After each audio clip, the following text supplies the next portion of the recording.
코로나 확산 주의 전문가 두 분과 짚어보겠습니다. 류재복 해설위원, 이형민 세브란스병원 진단검사의학과 교수와 얘기 나누겠습니다. 두 분 안녕하십니까? 어서 오세요. 오늘 높아질 거라고 예상은 했습니다. 청해부대 확진자가 합쳐지다 보니까 아무래도 전체 확진자 수가 또 사상 최다를 기록했죠? 예, 청해부대가 어제 들어와서 우리가 그저께 저녁에 이제 PCR 검사를 해서 어제 결과가 나왔는데요. 네. 조금 늘었죠. 그래서 270명 정도가 이제 확진을 받은 거죠. 그러니까 음성 판정 받았던 사람 중에 일부가 양성이 나왔고 판정 불가 받았던 사람들 중에도 일부가 양성으로 나왔기 때문에 그래서 270명을 포함해서 이제 반영이 되다 보니 한 1,800명이 넘는 이제 수적으로는 가장 많은 환자가 나온 그런 상황인데요. 네. 사실은 그 부분은 예상이 됐지만 지금 걱정되는 것은 어제만 놓고 봤을 때 수도권의 발생 비율이 64%까지 떨어졌습니다. 예. 원래 이제 이 4차 유행 초기 때는 80%까지 차지했었거든요. 그게 점점 내려가고 있는데 그렇다고 해서 수도권의 확진 환자의 규모가 줄지는 않았습니다. 그런 상황, 줄지 않은 상황에서 비수도권의 확진자가 그냥 크게 늘어나고 있거든요. 네. 그러다 보니까 전체 확진 환자의 수가 늘어나면서 전국화 현상을 띠고 있는 것이죠. 이것은 이제 처방도 비수도권의 처방을 이제 수도권과 같이 놓고 봐야 될 시점이 됐다. 이렇게 생각을 합니다. 네. 국내 발생 현황을 보면 1,533명이거든요. 이게 하루 전과 비교하면 200명 정도가 줄어서 혹시 방역 효과가 좀 나타나는 거 아닌가 이런 분석을 하는 경우도 있어 보이는데 교수님 좀 어떻게 보세요? 그렇게 볼 수도 있는데 좀 정확한 수치는 좀 더 지켜봐야 되고요. 왜냐하면은 이 코로나19 초반부터 말씀을 드렸지만 이 코로나19의 확산세가 꾸준하게 이렇게 직선 형태로 바뀌는 게 아니고요. 이게 이제 그 감염, 그 잠복기나 이런 것들 영향이 있다 보니까 이게 조금씩 약간 파도를 그리면서 이렇게 움직이는 경향들이 있거든요. 예. 그래서 정확하게 저희가 파악을 하기 위해서는 최소한도 3일에서 7일 간의 평균치를 봐야지만 저희가 알 수가 있는데 다만 정부 당국에서도 한 23일 정도부터 감소하기 시작할 거다라는 예측은 내놨었습니다. 이제 그렇게 내놓은 이유가 이제 국가수리과학연구소하고 그다음에 이제 대한수학회에서 이 코로나19에 대한 모델링 태스크포스를 지금 운영하고 있거든요. 근데 이제 그 결과를 봤더니 대략 한 23일 정도가 정점이 되고 그때는 대략 한 1,800명 정도 숫자가 되고 그다음부터 서서히 줄기 시작해서 이달 말쯤에는 아마도 한 1,500명 조금 넘는 숫자가 될 거다라는 예측을 한 적이 있거든요. 그래서 아마 이런 결과를 보고 이 지금 말씀 주셨던 그런 지금 감소하고 있는 게 아니냐라는 예측을 하시는 분들이 있는데요. 근데 여기에서 조금 저희가 주의를 해야 되는 거는 이 모델링 결과는 재생산지수 0.83 정도를 0.83이요? 0.83 정도를 지금 기준으로 지금 한 거거든요. 근데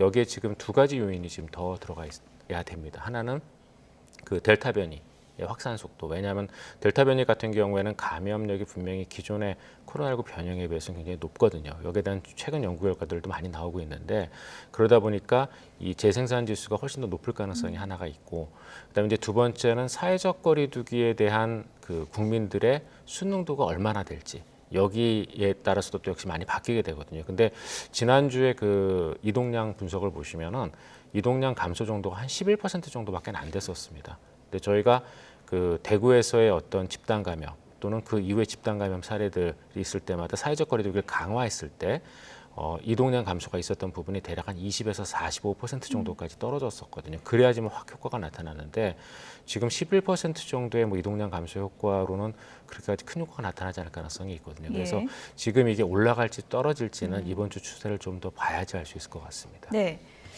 지금 4단계 적용한 지 내일이면 10하루째가 되고 이제 정부에서도 연장할지 아니면 완화할지 혹은 플러스 알파를 뭔가 할지 결정을 할 텐데 어떻게 전망하십니까? 지금 상황으로는 수도권 4단계는 연장해야 되는 수밖에 없을 것 같고요. 어제 생활방역위원회라는 게 이제 정부가 마지막 결정을 내리기 직전에 각계 전문가들을 모아서 이제 의견을 봤는데 거기서도 얘기를 들어보니까 거의 대부분이 연장해야 된다는 의견을 냈고요. 플러스 알파는 없을까요? 플러스 알파에 대한 의견도 나왔다고 그럽니다. 그래서 전문가들 사이에서 이 상태는 1,500명대의 환자를 유지할 뿐이지 획기적으로 내릴 방법은 아니다라는 의견들이 있었기 때문에 지금 나오는 얘기는 6시 이후에 통금 같은 그러니까 유럽이나 미국식의 그 셧다운을 예. 도입해야 된다. 이제 이런 얘기들이 나왔거든요. 근데 그게 어느 정도 반영될지는 모르겠습니다만 어제 생활방역위원회에서도 상당히 그 강한 의견 중에 하나는 소상공인이나 자영업자는 좀 영업을 풀어줘야 된다는 의견도 만만치 않았거든요. 그리고 최근에 그 우리 이 교수님도 여러 번 회의에 참석하셔서 아시겠지만 전체적으로 이 방역적 측면보다는 그 외의 측면들의 주장이 반영되는 그런 그 비율이 좀 높아지고 있기 때문에 예. 아마 깜짝 놀랄 만큼 강한 그 플러스 알파의 방역 대책이 나올 것 같지는 않고 4단계 정도가 그냥 연장되는 수준. 근데 저는 그거보다는 비수도권을 좀 같이 올릴 필요가 있다는 생각을 하거든요. 근데 그 부분까지 나올지는 아직까지 정확하게 제가 취재가 되지 않고 있습니다. 네. 비수도권의 경우에도 6시 이후에 2명까지만 모이게 한다거나 아니면 전국적으로 야간에 뭐 통행을 금지해야 되는 거 아니냐 이런 의견도 있다고 지금 말씀해 주셨는데 교수님은 어떻게 보세요? 그런 조치들도 중요한데요. 근데 이제 제가 생각하기에 국민들의 수능도 아까도 잠깐 말씀드렸지만 얼마나 이 사회적 거리두기를 잘 유지하고 거기에 대해서 이런 것들을 실행할 수 있느냐라는 부분이 훨씬 더 지금 중요한 상황이라고 생각이 되거든요.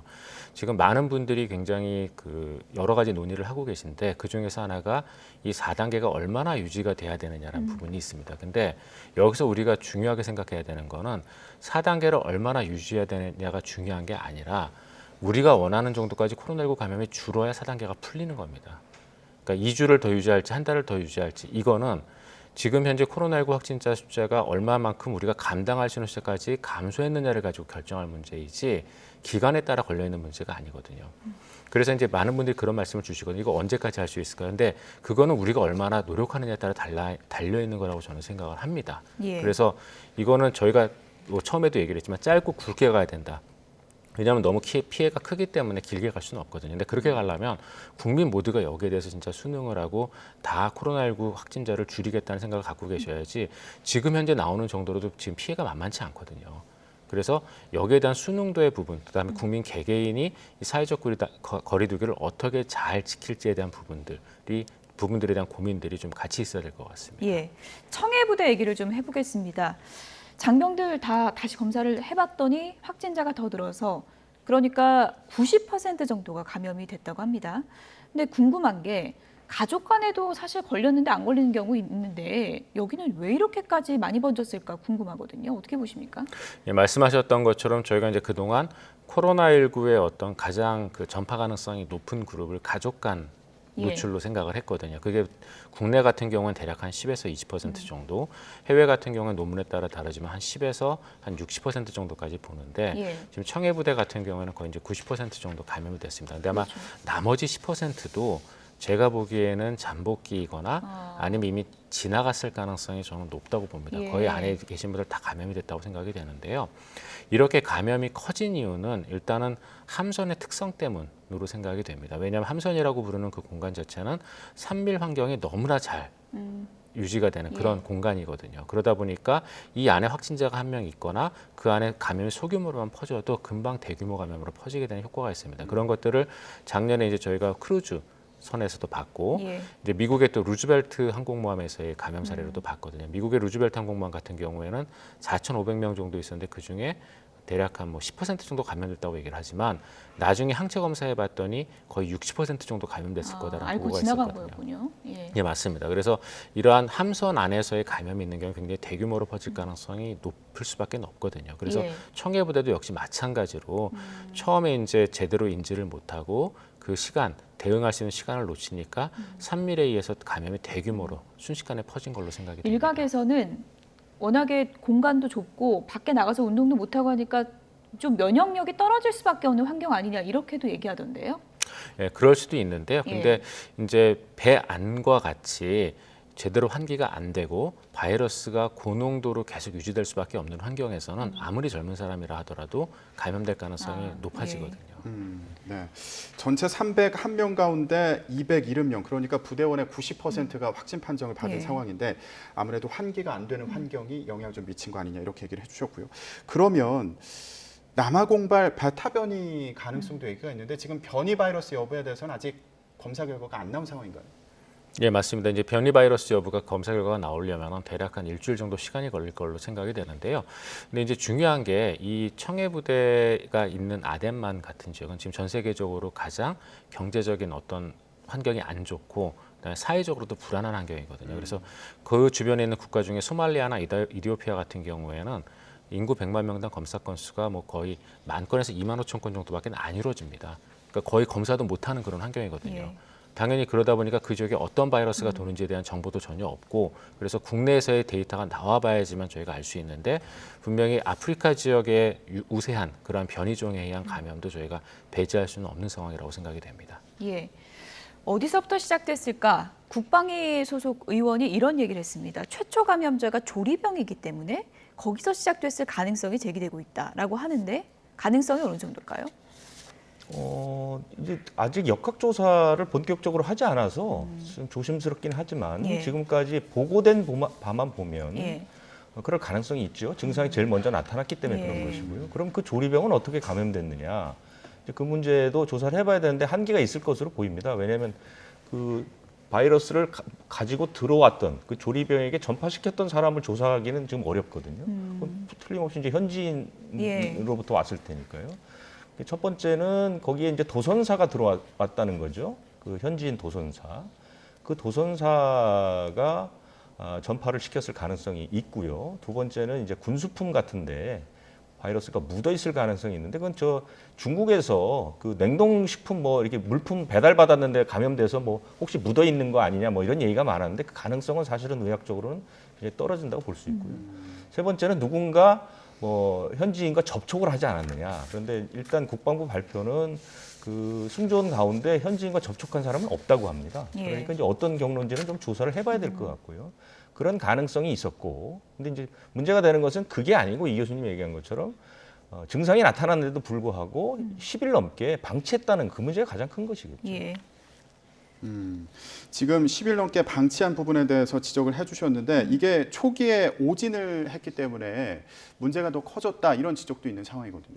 이건 단순 오진으로 얘기하기에는 너무 잘못한 부분이 많죠. 왜냐하면 우리가 코로나19가 생겨서 처음부터 코로나19의 증상은 감기와 비슷하다. 이런 얘기를 너무나도 많이 했었고 네. 그 배에는 의무적으로 군의관이 2명 타게 돼 있습니다. 그러면 우리 같은 일반인도 그런 증상들에 대한 그 인지가 돼 있는데 군의관 더구나 뭐 이쪽 그 본국하고 또 무슨 화상으로 진단까지 했다고 하는데 그걸 그냥 단순 감기로 판정을 해서 약을 먹였다는 거. 엑스레이도 찍었다고 그러더라고요. 뭐 엑스레이는 이제 폐렴 문제 때문에 찍은 것이고요. 그리고 또 하나는 그 사람이 그러고 지나간 뒤에 10일에 또 한 40명 정도가 또 비슷한 증상을 보였거든요. 그때도 그냥 방치를 했다는 것이죠. 이것은 사실 납득되지 않는 그런 일들을 벌인 것이기 때문에 철저하게 조사를 해서 그 부분에 대한 책임 그리고 재발 방지 대책을 좀 만들 필요가 있다 이렇게 보입니다. 오늘부터 청와해 부대 집단 감염 사태에 대한 또 감사가 시작된다고 하니까 네. 결과가 어떻게 나올지 좀 지켜보도록 하겠습니다. 말씀해 주신 것처럼 요즘에 비수도권도 이제 방역 수칙 점점 강화되는 그런 분위기인데 방역 수칙과 관련해서 여러 가지 헷갈리는 부분이나 궁금증 저희가 짚어보고 있는데요. 오늘은 어떤 부분부터 짚어볼지 저희 그래픽을 좀 준비해 주시죠. 헷갈리는 방역 수칙 함께 보시죠. 테스형, 그러니까 나훈아 씨 콘서트가 취소가 됐는데 요즘 보면 뮤지컬 공연은 다 그냥 하고 있거든요. 이건 어떤 차이 때문에 그런 건가요? 어제 나왔던 얘기, 이제 어제 결정이 된 부분이 예. 있습니다. 수도권은 뭐 기왕에 이제 공연이 자체가 안 되고 있었고요. 비수도권은 공연이 되도록 이제 수칙에는 나와 있죠. 예. 그 단계에서. 그런데 등록되지 않은 공연장, 그러니까 공연장으로 등록되지 않은 장소들, 그러니까 예. 뭐 회의장이라든가 뭐 체육관이라든가 이런 데서 왜 대규모 뭐 콘서트 같은 거 열리는데요. 이런 것들은 안 된다는 거죠. 바로 이제 그 지침이 어제 내려가면서 그 가수의 공연은 이제 당연히 취소가 될 수밖에 없는 것이고. 거기가 이제 전시장 원래 규모로 그렇습니다. 등록된 거기가 이제 장소라는 그런 거죠. 부산에 있는 그 대규모 전시장이니까요. 백스코요. 예, 그러니까 공연을 목적으로 만든 그런 공간들, 이미 등록된 공간에서의 공연은 가능하다. 그러니까 이런 그 뮤지컬이라는 게 대개 등록된 공연 극장 같은 데서 하지 않겠습니까? 그러니까 그것은 예외가 된 것이죠. 근데 제가 이걸 백방으로 왜 그러면 등록된 공연장은 되고 미등록된 공연장은 안 되느냐? 예. 그 답을 내놓질 못하고 있습니다. 예. 특별한 이유를 알 수. 왜냐하면 방역적으로 볼 때 등록과 미등록이 어떤 방역의 차이가 있는지는 잘 모르겠는데. 그러니까요. 네. 바이러스가 뭐 장소를 가리는 건 글쎄, 아니지 그런 건 않습니까? 아니기 때문에요. 예. 그래서 뭐 이유를 제가 여러 곳을 통해서 물어봤는데 하여간 예. 제가 취재하기는 좀 어려웠습니다. 예. 그런데 어쨌든 결정은 네. 이렇게 됐다는 것이죠. 가수 나훈아 씨가 내일부터였거든요. 예, 내일부터 25일까지 부산 백스코에서 콘서트를 열 계획이었는데 다음 달로 연기를 했습니다. 다음 달 20일부터 22일에 하겠다 이렇게 얘기를 했는데 방역 당국에서 임시 공연장의 공연을 금지했기 때문입니다. 그러면 의학적으로 볼 때요. 기존에 등록된 공연장과 임시 공연장이 이 방역 문제에 있어서 어떤 차이가 있다고 볼 수 있는지 교수님 의견이 있으신가요? 글쎄요. 임시 공연장하고 기존의 공연장하고 뭐 그렇게 크게 차이가 있을 것 같지는 않은데요. 왜냐하면은 이 방역에 있어 갖고 제일 중요한 거는 이제 산미를 어떻게 피하느냐이거든요. 근데 그렇게 하기 위해서는 일단 밀집하지 말아야 되고 밀접 접촉이 없어야 되고 밀폐되지 않아야 되는데 분명히 이 밀집되거나 밀접 접촉에 대한 부분들은 들어가는 인원을 조정을 해서 어느 정도 이제 우리가 해결이 가능합니다. 근데 예. 문제는 이제 밀폐에 대한 문제인데, 근데 임시 공연장이 됐건 아니면 그 주 공연장이 됐건 만약에 그 공연장이 그 전환기 시설을 갖고 있지 않으면, 즉 안에 있는 공기를 계속적으로 배출하는 환기 시설이 되어 있지 않으면, 그러면은 안에 있는 공기는 거의 그 교체되지 않고 그 안에 예. 바이러스가 그 농도로 남아 있기 때문에 큰 차이는 없을 걸로 보이거든요. 그래서 중요한 거는 거기에 대한 부분도 있지만 어떻게 산미를 피할 수 있느냐를 예. 가지고 결정을 해야 될 거로 생각이 됩니다. 공연업계가 다 어려운 사정이고 답답함은 알지만 방역 기준이 뭔가 좀 납득할 만한 기준이 더 구체화되면 좋겠다 이런 또 지적이 많은 것 같습니다. 네, 콘서트 기다린 분들도 많으실 텐데 방역에 도움이 됐으면 예. 좋겠습니다. 자, 헷갈리는 방역 수칙 저희가 알아보고 있는데요. 다음 질문 살펴보겠습니다.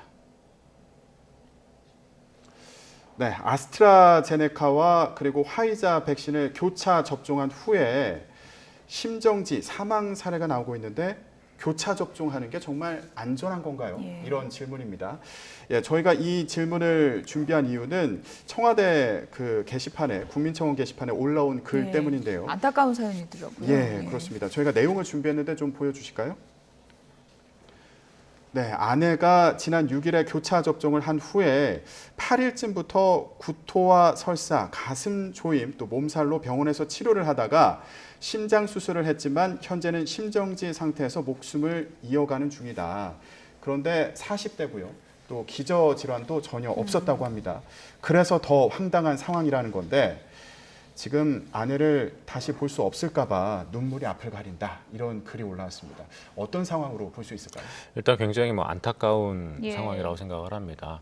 저도 역시 가정을 갖고 있고 이제 이런 상황에 처한다면은 이분과 비슷한 정도 비슷한 어떤 그런 감정을 느낄 것 같은데요.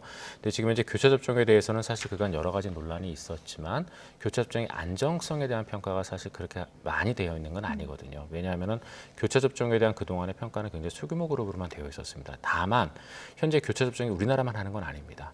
그러니까 교차 접종에 대해서는 이미 5월 달 정도에 유럽 같은 경우에 유럽 한 30여 개 국가에서 5개 국가가 이미 교차 접종을 승인을 해줬고 하고 있는 상황이었거든요. 그리고 전 세계적으로도 지금 교차 접종이 꽤 이루어지고 있는 상황이기 때문에 이런 교차 접종의 안정성에 대한 문제는 저희가 어느 정도 해결이 됐다라고 생각을 합니다. 하지만 이게 대규모 그 어느 정도 해결이 됐다라는 거지 100% 안전하다라는 보장은 아니거든요. 그래서 여기에 대해서는 당국이 아마 역학조사 결과를 저희가 조금 더 지켜봐야지만 그 관련 여부를 알 수 있을 것 같습니다. 예. 정말 뭐 안타까운 사유인데 교차 백신 자체에 대한 큰 두려움을 공포를 가질 필요는 없지만 앞으로 또 이런 케이스들을 좀 모아서 어떤 분들에게 교차 접종이 좀 위험할 수 있는지를 좀 분석을 계속 해야 되는 부분인 것 같고요. 마지막 궁금증을 좀 확인해 보도록 하겠습니다. 얀센 백신 맞으신 분들 많은데 지금 뭐 델타 변이에는 취약하다. 그래서 부스터샷 추가로 한번 더 맞아야 한다고 하고 미국에선 이걸 꽤 진지하게 논의하고 있다고 하는데요. 이게 뉴욕대 연구 결과가 나왔거든요. 예. 나왔는데 그 mRNA 백신을 맞은 것과 얀센을 맞은 사람을 이제 비교를 해봤더니 얀센이 그 항체 중화 수준이 좀 떨어지더라. 예. 그래서 이제 그쪽의 뉴욕대의 결론은 얀센도 역시 이 델타 변이라는 이제 치명적인 변이가 나왔기 때문에 부스트가 필요하다. 이렇게 이제 결론을 내렸죠. 근데 부스터 샷은 얀센에만 국한된 것은 아니고요. 처음에 이 백신, 코로나19 백신이 과연 이제 독감처럼 그 효과의 지속성이 얼마나 될 것이냐 이게 아직 결론이 나지 않았습니다. 예. 왜냐하면 전 인류가 지금 그 백신을 맞은 지가 아직 6개월 조금 지났거든요. 예. 그러니까 이게 대충 그 임상에서는 뭐 6개월에서 뭐 1년 사이까지는 간다는 게 나왔지만 아직 대규모 임상 결과가 안 나와서 하지만 대부분의 그 연구의 방향은 부스트샷이 필요하다. 그리고 어떻게 되면 이게 어쩌면 토착화돼서 독감 백신처럼 1년에 한 번, 두 번 정도를 맞아야 된다는 얘기가 있거든요. 그러니까 꼭 얀센에 국한된 것은 아니고 얀센도 부스터샷이 필요할 수 있다. 이런 정도까지는 결론이 나온 상황입니다. 간략하게요. 얀센 한 번 맞아서 좀 좋은 백신이었잖아요. 예, 그런데 부스터샷 필요성이 나오면은 그 장점이 좀 사라지는 거 아닙니까? 네, 맞습니다. 그럴 수도 있는데, 근데 이거는 이제 조금 저희가 더 데이터를 봐야 되는데, 왜냐하면은 이 연구 결과가 기존의 그 얀센 백신, 그러니까 J&J에서 그 발표했던 임상 결과하고는 조금 다른 결과거든요. 그래서 저희가 조금 좀 더 지켜봐야 되는데, 일단 항체가에 대한 중화 능력, 그러니까 항체 중화 능력이 떨어지는 건 맞습니다. 한 두세 배 정도 떨어지는 거는 맞는데, 문제는 저희가 감염에 관련된 이러한 그 면역력은 항체 면역력이 있고 세포 면역력이 있거든요. 근데 세포 면역력에 대한 부분도 또 일부 평가가 돼야 되는 상황이라, 그래서 이런 것들까지 종합적으로 평가한 임상시험 결과가 다시 또 비교가 좀 필요한 상황이라고 생각이 되고요. 어쨌건 얀센이 그 중화항체 능력은 분명히 떨어지는 거는 맞고, 여기에 대한 대비가 필요하다 정도로 저희가 받아들이면 될 것 같습니다. 교수님, 그러면 이전에는 얀센 백신이 그 변이 바이러스에 더 강하다 이런 연구 결과를 본 것 같기도 한데 그렇지 않습니까? 그 지금 여러 가지 다른 연구 결과가 나오는 상황이라고 보면 되는 건가요? 그 변이 바이러스에 대한 효과가 강하다라는 얘기는 예방 효과 사실 측면은 아니었었고 중증으로 가는 걸 막아주는 능력이었었거든요. 근데 지금 이거는 슈도 바이러스를 이용한 일종의 실험실 평가이다 보니까 이게 실제로 임상적으로 어떻게 반응할지에 대해서는 아직 데이터가 나온 건 아닙니다. 그래서 그런 부분들에 대해서는 저희가 이제 조금 더 연구가 필요한 상황이라고 볼 수 있습니다. 네. 여기까지 듣겠습니다. 지금까지 유재복 해설위원, 이영민 세브란스병원 진단검사의학과 교수 두 분이었습니다. 고맙습니다.